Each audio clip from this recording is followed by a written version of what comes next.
ஆண்டவரும் இரட்சகருமானே இயேசு கிறிஸ்துவின் ஈடு இணையற்ற நாமத்தில் அன்றன்றுள்ள அப்பம் வாசகர்களுக்கு எங்கள் அன்பின் வாழ்த்துக்கள். 2025 ஆண்டு செப்டம்பர் மாதம் 10ஆம் தேதி புதன்கிழமைக்குரிய தின தியானம். இன்றைய தலைப்பு அக்கினியை போன்றது. எரேமியா 5:14 சொல்லுகிறது, இதோ நான் உன் வாயிலிட்ட என் வார்த்தைகளை அக்கினியும் இந்த ஜனத்தை விறகும் ஆக்குவேன்.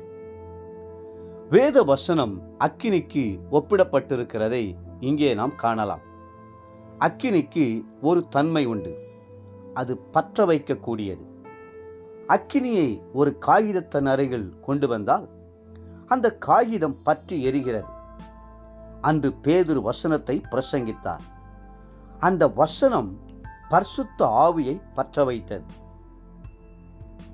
வேதம் சொல்லுகிறது, அப்போஸ்தலர் நடவடிக்கைகள் 10ஆம் அதிகாரம் 44-46 வரை இந்த வார்த்தைகளை பேதுரு பேசிக் கொண்டிருக்கையில் வசனத்தை கேட்டவர்கள் யாவர் மேலும் பரிசுத்த ஆவியானவர் இறங்கினார்.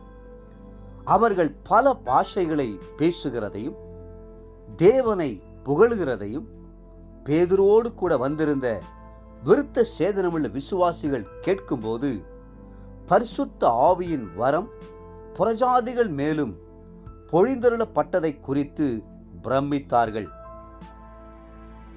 வேத வசனத்தை பிரசங்கிக்கும் போது ஜனங்கள் மேல் அக்கினி இறங்குகிறது.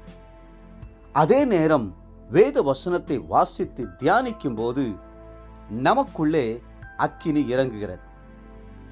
கல்வாரியின் அன்பு நேச அக்கினியாய் பற்றி எரிகிறது. பரிசுத்த ஆவியின் வல்லமையானது அக்கினியாக நம்மை ஏவி எழுப்புகிறது.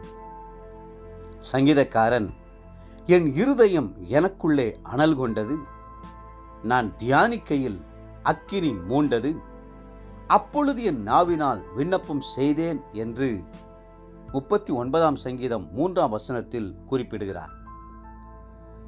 அக்கினியினுடைய இன்னொரு குணாதிசயம், அது பூமியிலிருந்து வானத்தை நோக்கி எழும்புகிறது. மற்ற எல்லா பொருட்களையும் மேலே தூக்கி போட்டால் புவியீர்ப்பு சக்தியினால் அவை கீழே இறங்குகின்றன. ஆனால் அக்கினிக்கும் புகைக்கும் மேல் நோக்கி செல்லும் சுபாவம் உண்டு. அப்படித்தான் நாம் வேதத்தை வாசிக்கும் போது நம் உள்ளத்திலிருந்து நேச அக்கினி கர்த்தரை நோக்கி செல்லுகிறது. துதியாக, ஸ்தோத்திரமாக பரலோகத்தின் சிங்காசனத்தை நோக்கி எழும்புகிறது. கர்த்தருடைய இருதயத்தை மனம் மகிழச் செய்கிறது. நீங்கள் எவ்வளவுக்கெவ்வளவு வசனத்தை தியானிக்கிறீர்களோ அவ்வளவுக்கவ்வளவு தெய்வீக அன்பு உங்களுக்குள் கொழுந்துவிட்டு எரியும். அவ்வளவுக்கவ்வளவு ஆண்டவரை கிட்டிச் சேருவீர்கள். அவ்வளவுக்கவ்வளவு திடன் உள்ளவர்களாய் விளங்குவீர்கள். வேத வசனம் அக்கினியை போன்றது என்பதை உணர்வீர்கள்.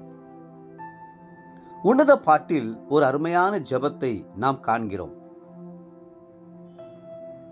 நீர் என்னை உமது இருதயத்தின் மேல் முத்திரையைப் போலவும் உமது புயத்தின் மேல் முத்திரையைப் போலவும் வைத்துக் கொள்ளும். நேசம் மரணத்தைப் போல் வலிது, நேச வைராக்கியம் பாதாளத்தைப் போல் கொடியதாயிருக்கிறது. அதன் தழல் அக்கினி தழலும் அதன் ஜுவாலை கடும் ஜுவாலையுமாயிருக்கிறது.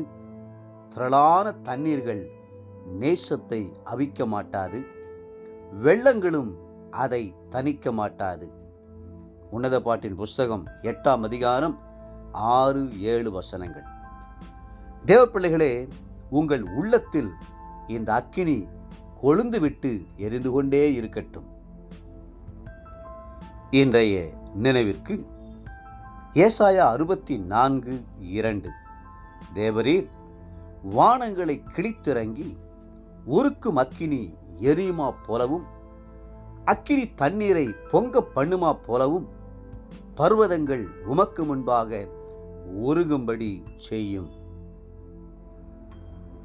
இன்றைய வேத வாசிப்பு காலை நீதிமொழிகள் 8 மற்றும் 9 அதிகாரங்கள், மாலை 2 கொரிந்தியர் 3 அதிகாரம். அன்புக்குரிய அன்றென்றுள்ள வாசகர்களே, மீண்டும் உங்களை வாழ்த்துகிறோம். அக்கினியாயிருக்கிற கர்த்தருடைய வசனத்தை பிடித்து கொள்ளுங்கள். தேவனுக்கென்று அக்கினியாய் பிரகாசியுங்கள்.